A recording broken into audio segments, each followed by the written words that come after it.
നമ്മളിന്ന് അതിരാവിലെ ഒരു ട്രിപ്പ് പോകാൻ വേണ്ടി ഇറങ്ങിയേക്കുവാണ്. നമ്മൾ പോകുന്ന ലൊക്കേഷൻ എന്ന് പറയുന്നത് എറണാകുളം ജില്ലയിലെ മാമലക്കണ്ടമാണ്. അപ്പോൾ എന്തായാലും പോണതിന് മുമ്പ് തന്നെ അടുത്തുള്ള ഒരു പള്ളിയിൽ കയറി ഒന്ന് പ്രാർത്ഥിച്ചിട്ട് പോകാമെന്ന് ഓർത്തു.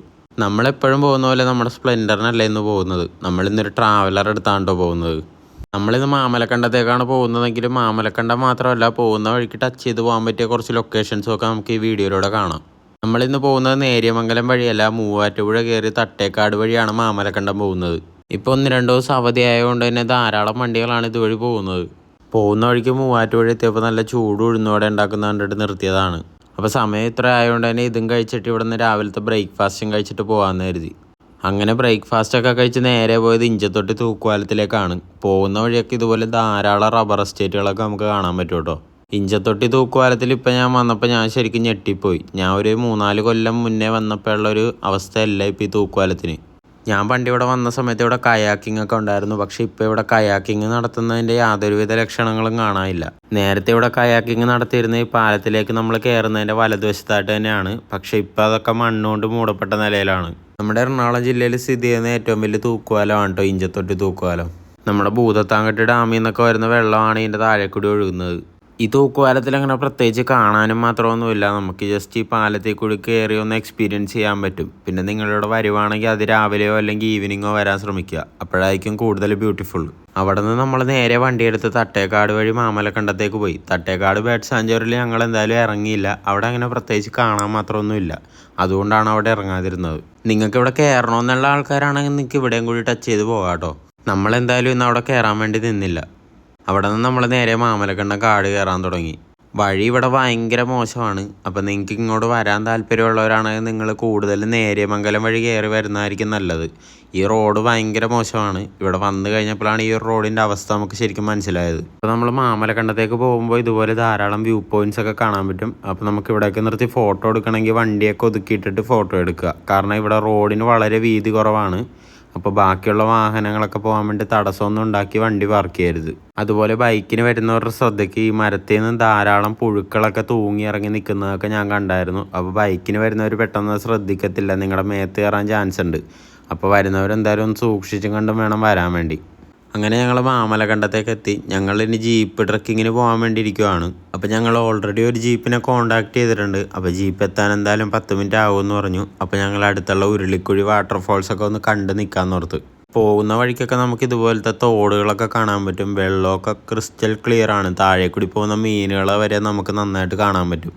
നമ്മൾ വണ്ടിയിട്ടതിൻ്റെ സൈഡിൽ കൂടി താഴേക്ക് ഒരു കോൺക്രീറ്റ് റോഡുണ്ട്. അതുവഴിയാണ് നമുക്ക് വെള്ളച്ചാട്ടത്തിലേക്ക് പോകുന്ന വഴിക്കൊക്കെ ഇവിടെ ഒന്നും പ്ലാസ്റ്റിക് ഒന്നും വലിച്ചെറിയരുതെന്നൊക്കെയുള്ള ബോർഡൊക്കെ വെച്ചിട്ടുണ്ട്. ഇവിടെ വരുന്ന ധാരാളം ആൾക്കാർ പ്ലാസ്റ്റിക് കുപ്പികളും മറ്റും ഇവിടെ വലിച്ചെറിഞ്ഞിട്ട് പോകാറുണ്ട്. അങ്ങനെ നമ്മൾ വെള്ളച്ചാട്ടത്തിലേക്ക് എത്തി. ഇത് വെള്ളച്ചാട്ടം എന്ന് പറയാൻ പറ്റത്തില്ല, ഇവിടെ ചെക്ക് ഡാമാണ്. പിന്നെ ചെറിയ ഇതുപോലെ കുളിക്കാൻ പറ്റിയ സ്പോട്ടുകളും ഒക്കെ ഉണ്ട്.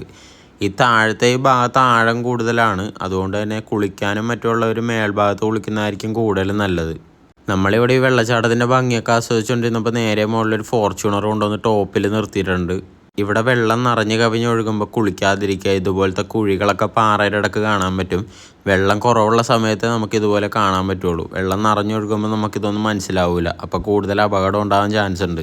നമ്മൾ നേരെ കുറച്ച് മുന്നേ മേളിൽ കണ്ട ഫോർച്യൂണർ അവരെ ഇറക്കി താഴെ കൊണ്ടുവന്നിട്ടുണ്ട്. ഇത് ഓഫ് റോഡ് അടിക്കാൻ വേണ്ടി കൊണ്ടുവന്ന വണ്ടിയാണ്. കാരണം ഇതിന് ബമ്പറോ കാര്യങ്ങളോ ഒന്നുമില്ല, എല്ലാം അഴിച്ചു വെച്ച നിലയിലാണ്. അപ്പോൾ ഇവിടെ കൂടുതലായിട്ട് ഓഫ് റോഡ് വണ്ടികൾ നമുക്ക് ധാരാളം കാണാൻ പറ്റും. കൂടുതലും മഹീന്ദ്രയുടെ ജീപ്പുകളാണ് കേട്ടോ. നമ്മൾ ട്രെക്കിങ്ങിന് പോകുമ്പോൾ ലാസ്റ്റ് ഫൈനലായിട്ട് വരുന്ന ഒരു സ്ഥലം ഇതാണ്. അപ്പോൾ നമുക്ക് ജീപ്പുകളൊക്കെ ഇതിലേക്ക് ഇറക്കിക്കൊണ്ടുവരുന്ന നമുക്ക് കാണാൻ പറ്റും. അത് ട്രെക്കിങ്ങിന് പോയിട്ട് തിരിച്ചു വരുന്നവരാണ്. ഈ വാട്ടർഫാൾസ് ക്രോസിങ്ങും കൂടി കഴിഞ്ഞിട്ടാണ് ട്രെക്കിങ് അവസാനിക്കുന്നത്. പിന്നെ ഞാൻ കുറച്ച് മുന്നേ പറഞ്ഞായിരുന്നു മരത്തിൻ്റെ മേളിൽ നിന്ന് ഇതുപോലെ പുഴുക്കളൊക്കെ താഴേക്ക് തൂങ്ങിക്കിടക്കുമെന്ന്. ഇതുപോലെ നിങ്ങൾക്ക് വീഡിയോയിൽ കാണാൻ പറ്റുന്നുണ്ടോയെന്ന് അറിയില്ല, ധാരാളം പുഴുക്കൾ ഇതുപോലെ തൂങ്ങിക്കിടക്കുന്നുണ്ട്. ഭക്ഷണം കഴിക്കാൻ വേണ്ടി ഇതുപോലത്തെ ചെറിയ ചെറിയ കടകളൊക്കെയാണുള്ളത്. അത്യാവശ്യം നല്ല ഫുഡാണ് കേട്ടോ ഇവിടെ. ഒരാളുടെ ഊണിന് 70 രൂപയാണ് വരുന്നത്. അങ്ങനെ ഞങ്ങൾക്ക് പോകാനുള്ള ജീപ്പ് എത്തിയിട്ടുണ്ട് കേട്ടോ. ഞങ്ങൾ 2 ജീപ്പിലാണ് പോകുന്നത്. കാരണം ഞങ്ങൾ 9 പേരുണ്ട്. ഒരു ജീപ്പിൽ 6 പേര് മാക്സിമം ഇരിക്കുള്ളൂ എന്നാണ് അവർ പറഞ്ഞത്. ഇവിടെ കൂടുതലായിട്ട് 4x4 ജീപ്പുകളാണ്. 4x4 ജീപ്പുകൾ മാത്രമേ നമ്മളിപ്പോൾ പോകുന്ന ഓഫ് റോഡ് കയറത്തുള്ളൂ. നോർമൽ വണ്ടികൾ വന്നിട്ടുണ്ടെങ്കിൽ കയറത്തില്ല. പിന്നെ ഇവിടെ ജീപ്പ് ബുക്ക് ചെയ്യാൻ വേണ്ടി വരുന്നവരാണെങ്കിൽ നിങ്ങൾ 1-2 സ്ഥലത്ത് ചോദിച്ചിട്ട് വേണം ജീപ്പ് ബുക്ക് ചെയ്യാൻ വേണ്ടി. നമുക്ക് പലയിടത്തുനിന്നും പല റേറ്റ് പറയുന്നതൊക്കെ നമുക്ക് കേൾക്കാം. നമുക്ക് അത്യാവശ്യം അഫോർഡബിൾ ആയിട്ടുള്ള റേറ്റ് നമുക്ക് എവിടെ നിന്നാണോ കിട്ടുന്നത് അത് നോക്കിയിട്ട് വേണം നമ്മൾ ബുക്ക് ചെയ്യാൻ വേണ്ടി. ഇവർ ട്രെക്കിങ്ങിനാണേലും പല പല ടൈപ്പ് പാക്കേജുകളുണ്ട്. നിങ്ങൾക്ക് ഓരോ ലൊക്കേഷൻ മതിയെങ്കിൽ അതനുസരിച്ചുള്ള പേയ്മെൻറ്റ് കൊടുത്താൽ മതി. അല്ല ഫുൾ പാക്കേജ് ആണെങ്കിൽ മാമലക്കണ്ടം നിങ്ങൾക്ക് ഫുള്ളായിട്ട് തന്നെ എക്സ്പ്ലോർ ചെയ്യാൻ പറ്റും. അത്യാവശ്യം ഒരു 4-5 സ്ഥലങ്ങൾ ഈ പാക്കേജിൽ ഉൾപ്പെട്ട് ഇവർ കൊണ്ട് കാണിച്ചു തരും. നമ്മൾ ഈ കയറി തുടങ്ങുന്ന സമയത്ത് നമ്മൾ വിചാരിക്കും ഇത്രയേ ഉള്ളൂ, ഇതൊരു ചെറിയ ഓഫ് റോഡല്ലേ എന്ന് വിചാരിക്കും. പക്ഷെ കൂടുതലും മേളിലേക്ക് പോകുന്ന സമയത്താണ് നമുക്ക് നന്നായിട്ട് കൂടുതൽ കാണാൻ പറ്റുന്നത്. ഈ ജീപ്പിലെ ഡ്രൈവറേട്ടനോട് ചോദിച്ചാൽ പറയാൻ കഴിഞ്ഞത് ഇവിടെ 22 കുടുംബങ്ങളോളം നേരത്തെ താമസിച്ചിരുന്നു. അവർ നടക്കാനും മറ്റും അവരുടെ ആവശ്യങ്ങൾക്ക് വേണ്ടി ഉണ്ടാക്കിയ വഴിയാണിതെന്നാണ് അറിയാൻ കഴിഞ്ഞത്. പിന്നെ ഇവിടെ ആനയുടെ മറ്റ് ശല്യങ്ങൾ ധാരാളമായിട്ടുള്ളതുകൊണ്ട് ഇവിടെ നിന്ന് കൂടുതൽ ആൾക്കാർ ഒഴിഞ്ഞുപോയി. ഇപ്പോൾ ഇവിടെ കുടുംബങ്ങളൊന്നും താമസിക്കുന്നില്ല. 3-4 ഹോം സ്റ്റേ ഒക്കെ ഈ വഴിയിൽ നമുക്ക് കാണാൻ പറ്റും കേട്ടോ. നമ്മൾ ആദ്യം പോകുന്ന ലൊക്കേഷൻ എന്ന് പറയുന്നത് കൊയിനിപ്പാറയിലേക്കാണ്. സമുദ്രനിരപ്പിൽ നിന്ന് ഏകദേശം 3000 അടി ഉയരത്തിലാണ് ഈ സ്ഥലം സ്ഥിതി ചെയ്യുന്നത്.